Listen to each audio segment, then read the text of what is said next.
Hello everyone, welcome back to Biotech Wali. Today we are going to discuss about site-directed mutagenesis, that is next topic of lecture series of molecular tools.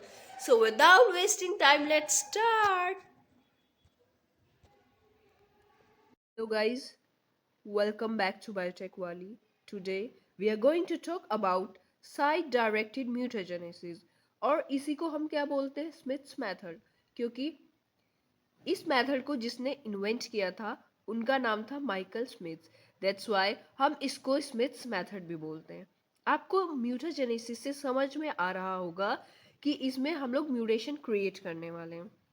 ठीक है, Michael Smith ने क्या किया, जो एक DNA sequence लिया और DNA sequence में क्या होता है, जीन होते हैं, जीन में जेनेटिक कोड्स होते हैं, genetic codes particular amino acid को कोड करते हैं और अमीनो एसिड्स को मिला के क्या बनती है, protein.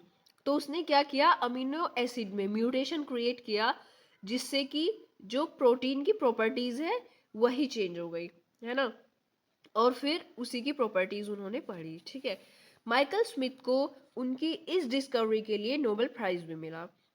The genetic code programmed into the DNA molecule determines the number and sequence of amino acids. जो जेनेटिक कोड होते हैं वो क्या करते हैं, अमीनो एसिड्स को डिटरमाइन करते हैं in a protein and thus function properties of protein.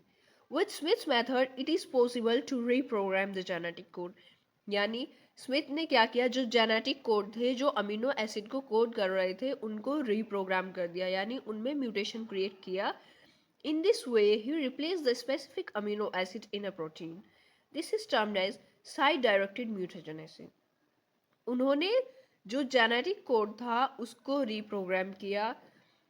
ये करने के लिए जो उन्होंने, इससे उनका रिजल्ट निकला कि जो स्ट्रक्चरल एंड फंक्शनल प्रॉपर्टीज है फंडामेंटली वो प्रोटीन की चेंज हो गई। Site directed mutagenesis is a method which is used to introduce change in basis of nucleotide sequence or amino acid and then replicating it in a suitable host. यानी हम जिस भी sequence में change कर रहे हैं फिर हम उसको होस्ट में ट्रांसफ़र करते हैं उसकी प्रॉपर्टीज़ को स्टडी करने के लिए। तो हम पूरा प्रोसेस आगे अभी समझते हैं। ठीक है,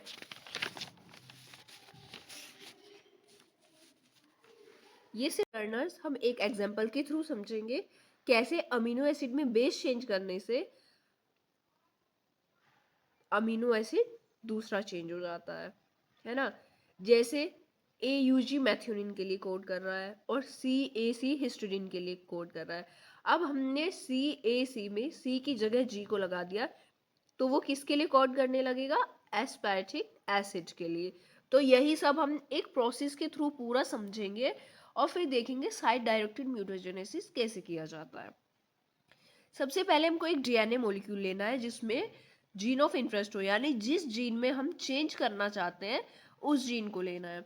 उस डीएनए को लेने के बाद जनरली हमने ये प्लाज्मिक डीएनए लिया है, इसको हम हीटिंग करेंगे। डीएनए की हीटिंग करेंगे किस लिए, डीएनए स्ट्रैंड्स को सेपरेट करने के लिए। हम एक इनर स्ट्रैंड लेंगे, हमने एक इनर स्ट्रैंड लिया है, उसके बाद हमने इसके कॉम्प्लीमेंट्री एक ओलिगोन्यूक्लियोटाइड सीक्वेंस लिया है। हमको प्राइमर डिजाइन करना है बेसिकली। तो हमने इनर स्ट्रैंड डीएनए स्ट्रैंड लेने के बाद उसका एक कॉम्प्लीमेंट्री बनाया सीक्वेंस, यानी प्राइमर बनाया, और फिर हम उस प्राइमर को मॉडिफाई करेंगे। इस प्राइमर में दिख रहा है आपको कि GAA है, GAA ग्लूटामेट के लिए कोड करता है। अब हमने साइट डायरेक्टेड म्यूटाजेनेसिस कराया और GAA की जगह A की जगह जस्ट C रिप्लेस किया, यानी पॉइंट म्यूटेशन किया है। जस्ट GAA को GAC में कन्वर्ट कर दिया है तो ग्लूटामेट से एस्पर्टेट बन गया है। तो यानी इसकी प्रॉपर्टीज चेंज हो गई है, यानी अब ये जीन जिस भी प्रोटीन के लिए कोड कर रहा है उसकी प्रॉपर्टीज और फंक्शन में चेंज आ जाएगा। अब हम डीएनए पॉलीमरेज ऐड करेंगे 5' to 3' और डीएनए एक्सटेंशन कराएंगे, नया डीएनए सिंथेसाइज हो जाएगा।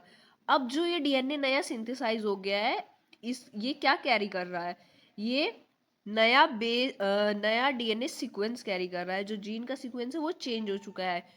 अब हम इसको ट्रांसफर करेंगे किसी होस्ट सेल में, और होस्ट सेल में ट्रांसफर करने के बाद हम इस जीन की स्टडी करेंगे कि ये किस प्रोटीन के लिए कोड कर रहा है और उसके फंक्शन क्या है, स्ट्रक्चर क्या है। तो ये जस्ट लाइक एक जेनेटिक इंजीनियरिंग टेक्निक है। आई होप आपको समझ आया होगा।